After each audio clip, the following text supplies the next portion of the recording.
On YouTube and wherever you get your podcasts, I'm James Cridland, the radio futurologist. A couple of weeks ago, I attended Radiodays Europe. It's a big radio conference, the biggest in the world, in fact, with 1,500 people going there.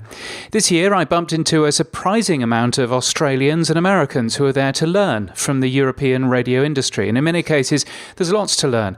The UK commercial radio industry has just celebrated record revenue, as has the Finnish, and the industry seems positive throughout, buoyed up by collaborative working and a shared sense of purpose.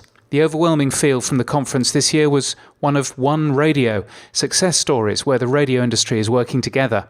One such story was from Norway, where they've begun the process of switching off FM for the majority of radio stations.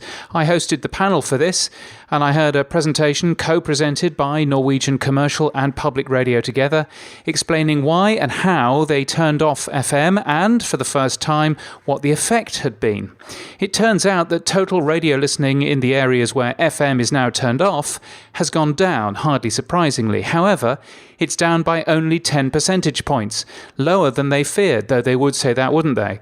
Interestingly, use of music streaming hasn't increased, it's gone down slightly, and listening using the internet hasn't increased either.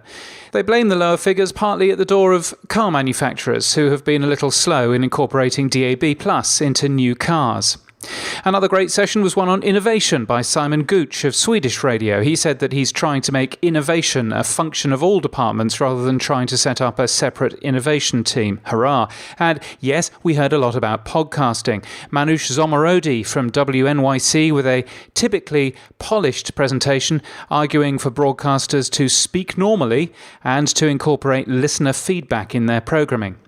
Now, you're probably thinking, that's nice, James, but I've heard all of these things before, and to an extent, you'd be right. The web, and particularly my weekly newsletter, has succeeded in sharing these ideas and information. I know of a few companies who are proud that they don't send people to conferences anymore.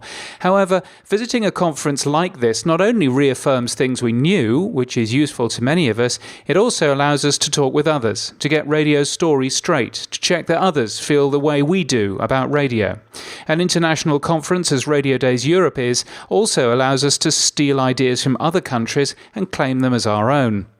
It's easy to think that with the internet we have access to all the inspiration we need, but inspiration doesn't come from blog posts or from articles. It comes from people, which is why perhaps just once or twice a year a radio conference is a good thing to experience.